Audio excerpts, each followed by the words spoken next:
the House of the Dead. It was a moonless night when Emma and her friends decided to explore the abandoned mansion at the edge of town.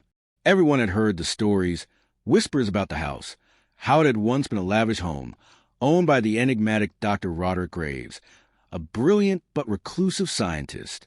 He had vanished years ago, and the house had stood empty since then. But now it called to them. They pushed open the rusted gates, the groan of metal echoing to the cold air. The mansion loomed like a dark, decaying sentinel, its windows like empty eyes staring into their souls. The door creaked open with an unnatural ease, almost as if it had been waiting for them. Inside, the air was thick, musty with the stench of decay.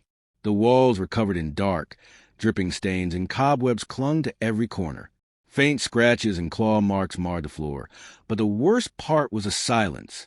It was so complete, it almost hummed. They explored room after room, the flickering light from their flashlights casting eerie shadows. In the basement, they found a door, locked, but with a strange symbol carved into its surface. Without thinking, they broke it down. The room beyond was filled with old machines, jars of strange, dark liquids, and odd mechanical devices. But what really caught their attention was a row of beds, each occupied by a motionless figure covered by a sheet. Emma's curiosity got the better of her, and she approached one of the beds, lifting the sheet. Her breath caught in her throat. The body was not human. It was an abomination, a twisted mockery of life. The skin was stretched tight over bones, the eyes hollow but watching her. As she stumbled back, the eyes snapped open, and an ear-piercing shriek filled the air. Suddenly, the other figures began to stir.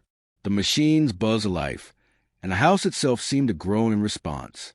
The dead weren't just dead. They were waiting for something, or someone. Emma and her friends turned to flee, but the door slammed shut. The walls seemed to close in, and the figures began to rise from their beds, their twisted forms lurching forward. The mansion was alive with the hungry moans of the dead, and they were not going to let anyone leave. It was then they realized Dr. Graves hadn't disappeared. He had perfected his experiments. The mansion wasn't a house. It was a laboratory, and they were about to become part of his work. I hope you enjoyed the story.